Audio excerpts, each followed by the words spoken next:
একটু কল্পনা করা যাক তো আমাদের সবচেয়ে ভরসার জীবন রক্ষাকারী অ্যান্টিবায়োটিকগুলো যদি হঠাৎ করেই কাজ করা বন্ধ করে দেয় ব্যাপারখানা কেমন হবে এটি কিন্তু কোনো সায়েন্স ফিকশন মুভির দৃশ্য নয় বরং আমাদের চোখের সামনে নীরবে ঘনিয়ে আসা এক বাস্তব ভবিষ্যৎ সংকট আজকের এই বিশেষ বিশ্লেষণে মূলত এই নীরব মহামারী নিয়েই আলোচনা করা হবে যা আধুনিক চিকিৎসাবিজ্ঞানের পুরো ভিত্তিটাকেই রীতিমতো হুমকির মুখে ফেলে দিচ্ছে 12,70,000 সংখ্যাটা একটু খেয়াল করি আমরা 2019 সালে ঠিক এই পরিমাণ মানুষের মৃত্যু হয়েছে স্রেফ ওষুধ প্রতিরোধী ব্যাকটেরিয়ার কারণে মানে ইনফেকশন হয়েছে কিন্তু ওষুধ কোনো কাজ করেনি বিষয়টা যে আসলে কতটা ভয়াবহ তা বোধহয় এই একটি পরিসংখ্যান থেকেই বেশ পরিষ্কার হয়ে ওঠে এটা আক্ষরিক অর্থেই এক জীবন মরণ সংকট যা চাইলেও আর এড়িয়ে যাওয়ার উপায় নেই।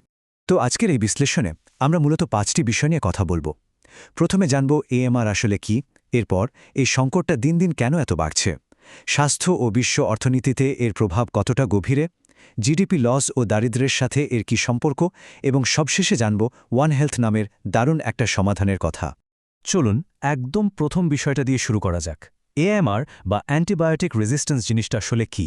খুব সহজ করে বলতে গেলে এএমআর বা অ্যান্টিমাইক্রোবিয়াল রেজিস্ট্যান্স হল এমন একটা অবস্থা যখন ব্যাকটেরিয়া, ভাইরাস, ছত্রাক বা প্যারাসাইট সময়ের সাথে সাথে নিজেদের পাল্টে ফেলে, মানে তারা ওষুধের সাথে খাপ খাইয়ে নিয়ে টিকে থাকার একটা সুপার পাওয়ার অর্জন করে ফেলে। এই অদ্ভুত জৈবিক অভিযোজনের ফলে যেটা হয়, আমাদের সাধারণ ইনফেকশনগুলো সারানো খুব কঠিন হয়ে পড়ে, আর জীবনরক্ষাকারী অ্যান্টিবায়োটিকগুলো হয়ে যায় পুরোপুরি অকার্যকর। এই যে ল্যাবের অণুজীবগুলোর দিকে যদি তাকাই দেখতে পাবো কিভাবে তারা ওষুধের বিরুদ্ধে নিজেদের একটা ঢাল তৈরি করে নিচ্ছে। এই ক্ষুদ্রাতি ক্ষুদ্র অণুবীক্ষণিক জগতেই মূলত সেই বিশাল সামষ্টিক অর্থনৈতিক সমস্যার বীজটা বোনা হচ্ছে যা আজ পুরো বিশ্বকে ভাবিয়ে তুলেছে। এখন প্রশ্ন হলো, এই সংকটটা আসলে কেন বাড়ছে?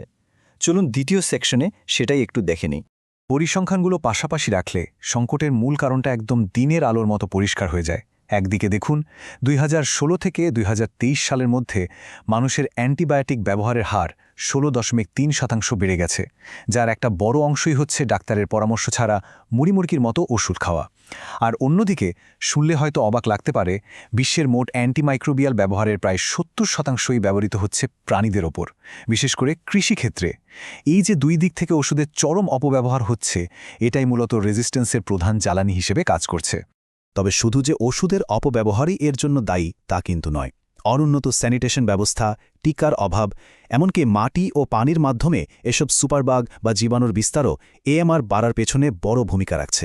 মানে বুঝতে পারছেন তো, এটা আসলে ভীষণ জটিল আর বহুমুখী একটা সমস্যা যা আমাদের চারপাশের পুরো পরিবেশটাকেই মারাত্মকভাবে সংক্রমিত করছে।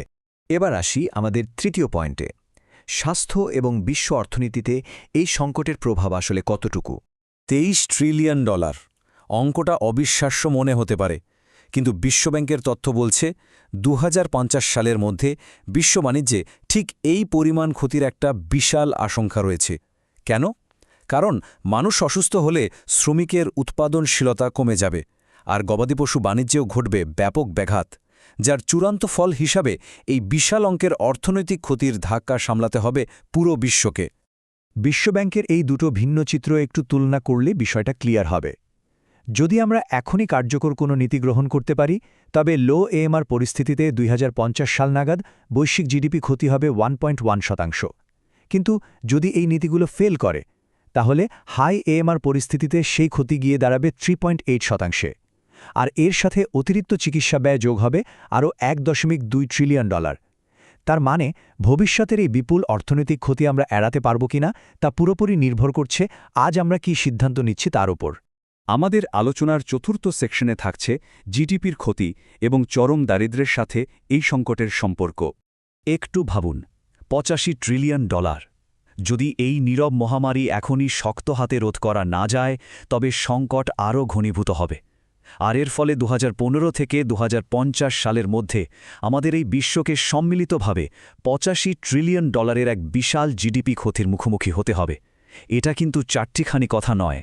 আর সবচেয়ে মর্মান্তিক বিষয়টা হল, এই ক্ষতির ধাক্কাটা কিন্তু সবার গায়ে সমানভাবে লাগবে না। ডেটা বলছে উচ্চ আয়ের দেশগুলোর তুলনায় নিম্ন আয়ের দেশগুলোকেই এই সংকটের সবচেয়ে বড় মূল্য চোকাতে হবে। সংক্রামক রোগের উচ্চ হার আর শ্রমনির্ভর অর্থনীতির কারণে 2050 সাল নাগাদ নিম্ন আয়ের দেশগুলোতে জিডিপির ঘাটতি 5.6% পর্যন্ত হতে পারে। এর মানবিক দিকটা আরও বেশি ভয়ঙ্কর। এএমআরের কারণে মানুষের চিকিৎসা ব্যয় হুহু করে বাড়বে, কর্মক্ষমতা কমে যাবে, যার সোজা সমীকরণ হল 2030 সালের মধ্যে আরও প্রায় 2,41,00,000 মানুষ নতুন করে চরম দারিদ্র্যের মুখে ছিটকে পড়তে পারে। আর হ্যাঁ, এদের বেশিরভাগেরই বাস হবে নিম্ন আয়ের দেশগুলোতে। এটা আমাদের জন্য একটা বিশাল বড় রেড অ্যালার্ট। তাহলে উপায়? এই জায়গাটিতেই আসে আমাদের পঞ্চম এবং শেষ সেকশন, ওয়ান হেলথ বা একীভূত সমাধান। এই ওয়ান হেলথ বা একীভূত স্বাস্থ্য ব্যবস্থার কনসেপ্টটা কিন্তু খুব চমৎকার। এর মূল কথা হল মানুষ, প্রাণী এবং আমাদের এই পরিবেশের স্বাস্থ্য আসলে আলাদা কিছু নয়, এরা একে অপরের সাথে গভীরভাবে যুক্ত। একটাকে বাদ দিয়ে অন্যটার কথা চিন্তা করা একেবারেই অসম্ভব। সবকিছুর মধ্যে একটা টেকসই ভারসাম্য তৈরি করাটাই হল এই ওয়ান হেলথ সমাধানের মূল ভিত্তি। যেমন কৃষিক্ষেত্র বা গবাদি পশু পালনের বিষয়টা ধরা যাক।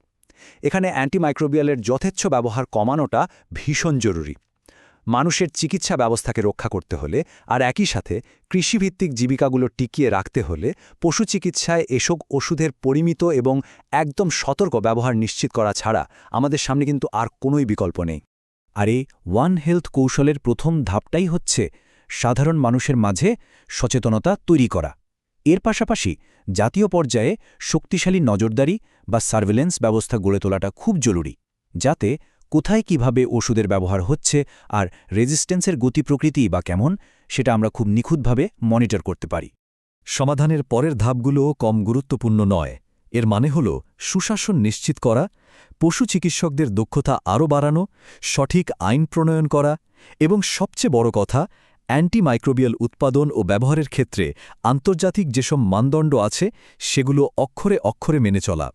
তাহলে তাৎক্ষণিকভাবে এই সংকট মোকাবিলার জন্য বৈশ্বিক স্বাস্থ্য সংস্থাগুলোর প্রস্তাবিত কার্যকারী পদক্ষেপগুলো কী কী? খুব সিম্পল। 1.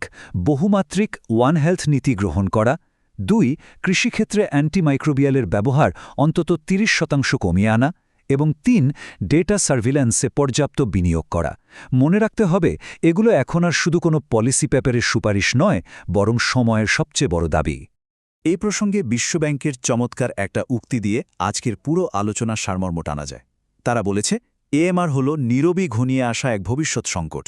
এর প্রভাব নির্ভর করছে আজকে নেওয়া নীতির উপর। সত্যিই তো, বর্তমানের সিদ্ধান্তই আসলে ঠিক করে দেবে এই সমস্যাটি আমরা সফলভাবে মোকাবেলা করতে পারব কিনা, নাকি পুরো বিশ্ব $85 ট্রিলিয়ন এক ভয়াবহ বিপর্যয়ের দিকে তলিয়ে যাবে। 2050 সালের দিকে ঘড়ির কাঁটা কিন্তু টিকটিক করে ঠিকই এগিয়ে যাচ্ছে। এখন প্রশ্ন হল, বিশ্ব কি পারবে ওয়ান হেলথ নীতির অধীনে এক ছাতার নিচে আসতে, নাকি এই নীরব মহামারী আধুনিক চিকিৎসা বিজ্ঞানের গত 1 শতাব্দীর সমস্ত অভাবনীয় অর্জনকে চিরতরে ধুলোয় মিশিয়ে দেবে? এই ভীষণ গুরুত্বপূর্ণ প্রশ্নটা সবার ভাবনার জন্য রেখেই আজকের বিশ্লেষণ এখানেই শেষ করছি। আশা করি এই জটিল বিষয়টা বুঝতে এখন সবার একটু হলেও সহজ হবে। ভালো থাকবেন সবাই।